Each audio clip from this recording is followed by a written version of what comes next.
B P L card ಫಲಾನುಭವಿಗಳಿಗೆ ಮತ್ತೊಂದು shocking news ಇದೆ. ಅದು ಸರ್ಕಾರ ಗೊತ್ತಿಲ್ಲದೆ ಮಾಡ್ತಿದೆಯೋ ಅಥವಾ ಗೊತ್ತಿದ್ದು ಮಾಡ್ತಿದೆಯೋ ಅಥವಾ ನಾವು ಏನು ಮಾಡೋಕ್ಕಾಗಲ್ಲ ಅಂಥೇಳಿ ಕೈಚೆಲ್ಲಿ ಕೂತಿದೆಯೋ ಇದು ಗೊತ್ತಾಗ್ತಾ ಇಲ್ಲ. ಯಾಕಂದರೆ ಬಿ ಪಿ ಎಲ್ ಕಾರ್ಡ್ ಫಲಾನುಭವಿಗಳ ಪರಿಷ್ಕರಣೆ ಕಳೆದ 2 ವರ್ಷಗಳಿಂದನೂ ಕೂಡ ನಡೀತಾ ಇದೆ.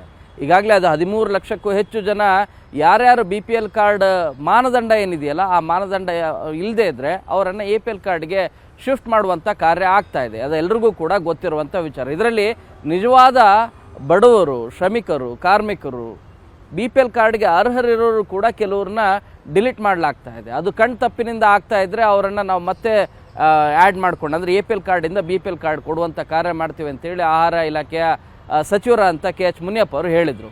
ಸೊ ಈಗ ಇರುವ ವಿಷಯ ಏನು ಅಂತ ಅನ್ನೋದಾದರೆ ಸಣ್ಣ ಮಟ್ಟದ ಸಾಲ ತೆಗೆದುಕೊಂಡಿರ್ತಾರೆ. ಅವರ ಮೇಲೂ ಕೂಡ ಇವರು ತೆರಿಗೆದಾರರು ಅಂಥೇಳಿ ಪರಿಗಣಿಸಿ ಅವರನ್ನು ತೆರಿಗೆ ಪಾವತಿದಾರರು ಅಂತೇಳಿ ಪರಿಗಣಿಸಿ ಅವರನ್ನು ಕೂಡ ಬಿ ಪಿ ಎಲ್ ಕಾರ್ಡ್ ಪಟ್ಟಿಯಿಂದ ಹೊರಗಡೆ ಇಡುವಂಥ ಕಾರ್ಯ ಆಗ್ತಾ ಇದೆ. ಇದು ನಿಜ. ಯಾಕಂದರೆ ಯಾರ್ಯಾರು ಐ ಟಿ ಫೈಲ್ ಮಾಡ್ತಾರೆ, ಯಾಕಂದರೆ ರೂಲ್ಸ್ ಇರೋದು ಏನಪ್ಪ ಅಂತ ಅನ್ನೋದಾದರೆ ಬಿ ಪಿ ಎಲ್ ಕಾರ್ಡ್ ಪಡಿಬೇಕು ಅನ್ನೋದಾದರೆ ಅವರು ಐ ಟಿ ಫೈಲ್ ಮಾಡಿರಬಾರ್ದು ಅಂತಿರೋದು.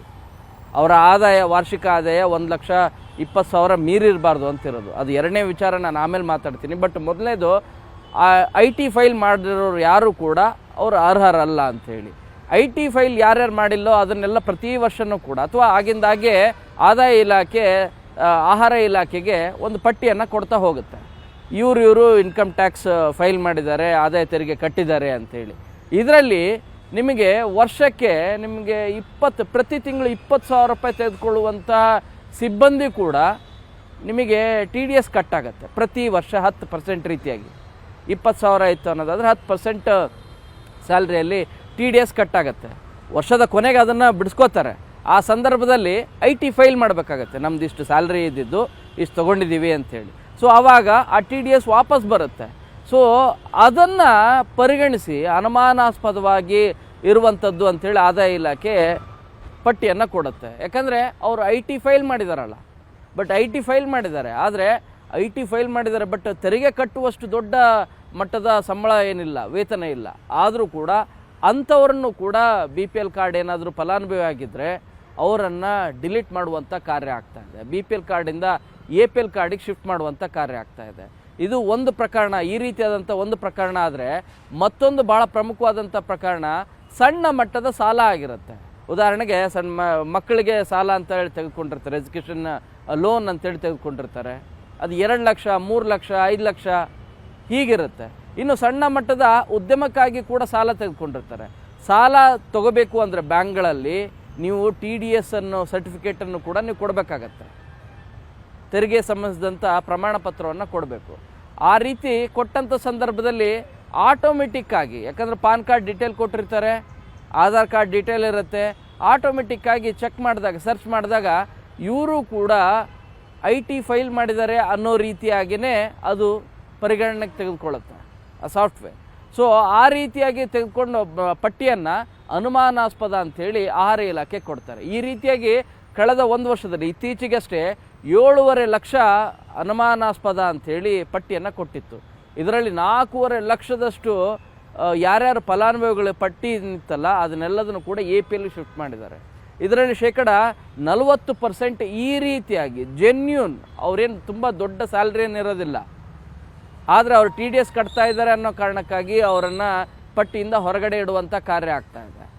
ಸಾಲ ಮಾಡಿರ್ತಾರೆ ಬಡವರು, ನಿಜವಾಗ್ಲೂ ಕೂಡ ದೊಡ್ಡ ಮನೆಯನ್ನಿರಲ್ಲ, ಬಾಡಿಗೆ ಮನೆಯಲ್ಲಿ ವಾಸ ಮಾಡ್ತಾ ಇರ್ತಾರೆ, ತಮ್ಮ ಮಕ್ಕಳ ಎಜುಕೇಷನ್ ಸಲುವಾಗಿ ಸಾಲ ಮಾಡಿರ್ತಾರೆ, ಅಥವಾ ಒಂದು ಸಣ್ಣ ಉದ್ಯಮ ಮಾಡಬೇಕು ಅಂತೇಳಿ ಸಾಲ ಮಾಡಿರ್ತಾರೆ. ಅದಕ್ಕಾಗಿ ಟಿ ಡಿ ಎಸ್ ಪ್ರಮಾಣ ಪತ್ರವನ್ನು ಕೊಟ್ಟಿರ್ತಾರೆ ಬ್ಯಾಂಕ್ಗೆ. ಅದನ್ನು ಚೆಕ್ ಮಾಡಿ ಬಿ ಪಿ ಎಲ್ ಕಾರ್ಡ್ ಮತ್ತು ಪ್ಯಾನ್ ಕಾರ್ಡ್ ಆ ಡೀಟೇಲ್ಸ್ ನೋಡಿಬಿಟ್ರೆ ಗೊತ್ತಾಗ್ಬಿಡುತ್ತೆ. ಇವರು ಪರಿಶೀಲನೆ ಮಾಡಬೇಕಾದಂಥವ್ರು ಕೂಡ ಅದನ್ನು ಪರಿಶೀಲನೆ ಮಾಡಿ ನಿಜವಾಗ್ಲೂ ಕೂಡ ಐ ಟಿ ಫೈಲ್ ಮಾಡಿದಾನ ಇಲ್ಲ ಅನ್ನೋದನ್ನು ಎರಡನ್ನೂ ಸಪ್ರೇಟಾಗಿ ಪಟ್ಟಿ ಮಾಡಿ ಕೊಟ್ಬಿಟ್ರೆ ಏನು ತೊಂದರೆ ಆಗಲ್ಲ. ಬಟ್ ಇವ್ಯಾವನ್ನು ಕೂಡ ನೆಗ್ಲೆಕ್ಟ್ ಮಾಡ್ತಿರೋದು ಭಾಳ ಸ್ಪಷ್ಟವಾಗಿ ಕಂಡುಬರುತ್ತೆ. ಈ ಮೂಲಕ ನಿಜವಾದ ಬಿ ಪಿ ಎಲ್ ಕಾರ್ಡ್ ಫಲಾನುಭವಿ ಏನಿದಾರಲ್ಲ ಅವ್ರನ್ನ ಹೊರಗಡೆ ಇಡುವಂಥ ಕಾರ್ಯ ಆಗ್ತಾ ಇದೆ. ಏನು ಮಾಡಬೇಕು? ಹೀಗಾಗ್ತಾ ಇದ್ರೆ ಏನು ಮಾಡಬೇಕು?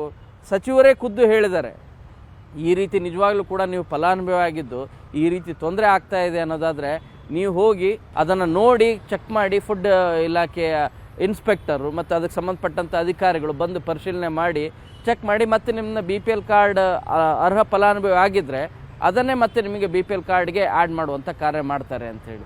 ಇಲ್ಲಿ ಟೆಕ್ನಿಕಲ್ ಸಮಸ್ಯೆ ಇರೋದೇನೆಂದರೆ IT ಫೈಲ್ ಮಾಡಿದ್ದಾರೆ ಅಂತಲೇ ಕನ್ಸಿಡರ್ ಆಗ್ತಾ ಇದೆ. ಹೀಗಿದ್ದಾಗ ಏನು ಮಾಡಬೇಕು?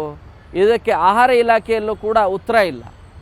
ಯಾವುದೇ ರೀತಿಯಾಗಿ ಅವರನ್ನು BPL ಕಾರ್ಡಿಂದ APL ಕಾರ್ಡಿಗೆ ಶಿಫ್ಟ್ ಆಗಿದ್ರೂ ಕೂಡ ಆ ಪಟ್ಟಿಯಿಂದ ಡಿಲೀಟ್ ಮಾಡ್ತಿದ್ರು ಕೂಡ ಅವರನ್ನು ಮತ್ತೆ BPL ಕಾರ್ಡ್ಗೆ ಆ್ಯಡ್ ಮಾಡುವಂಥ ಕಾರ್ಯ ಆಗ್ತಾ ಇಲ್ಲ. ಇದು ತಾಂತ್ರಿಕವಾದಂಥ ಸಮಸ್ಯೆ ಕಾರಣಕ್ಕಾಗಿ ಬಹಳಷ್ಟು ಜನರಿಗೆ ಈ ರೀತಿಯಾದಂಥ ತೊಂದರೆ ಆಗ್ತಾ ಇದೆ. ಪ್ರತಿ ಗ್ರಾಮ ಪಂಚಾಯತಿಯಲ್ಲಿ ನೀವು ಪ್ರತಿ ಗ್ರಾಮದಲ್ಲಿ 20 ರಿಂದ 30 ಜನ ಈ ರೀತಿಯಾಗಿ BPL ಕಾರ್ಡ್ ಫಲಾನುಭವಿಗಳು ನಿಜವಾದ ಫಲಾನುಭವಿ ಆಗಿದ್ದರು, ಅರ್ಹ ಫಲಾನುಭವಿ ಆಗಿದ್ದರು, ಈ TDS ಕಟ್ತಿದ್ದಾರೆ ಅನ್ನೋ ಕಾರಣಕ್ಕಾಗಿ ಕಾರಣಕ್ಕಾಗಿ ಅವರನ್ನು ಹೊರಗಡೆ ಇಡುವಂಥ ಕಾರ್ಯ ಆಗ್ತಾ ಇದೆ.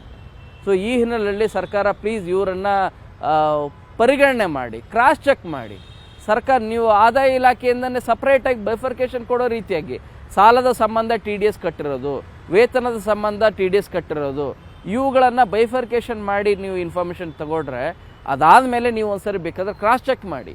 ಅದಾದಮೇಲೆ ನೀವು ಬೇಕಾದರೆ BPL ಕಾರ್ಡಿಂದ ನಿಜವಾಗ್ಲೂ ಕೂಡ ಅರ್ಹ ಫಲಾನುಭವಿ ಇಲ್ಲ ಅನ್ನೋದಾಗಿದ್ದರೆ ಅವರನ್ನು BPL ಕಾರ್ಡಿಂದ APL ಕಾರ್ಡಿಗೆ ಶಿಫ್ಟ್ ಮಾಡಿ. ಆದರೆ ಈ ರೀತಿಯಾದಂಥ ಪ್ರಕರಣಗಳಲ್ಲಿ ಬಹುತೇಕ ಪ್ರಕರಣಗಳಲ್ಲಿ 40 ರಿಂದ 50% ನಿಜವಾದ ಅರ್ಹ ಫಲಾನುಭವಿ ಇದ್ದರೂ ಕೂಡ ಅವರನ್ನು ಹೊರಗಡೆ ಇಡುವಂಥ ಕಾರ್ಯ ಆಗ್ತಾ ಇದೆ.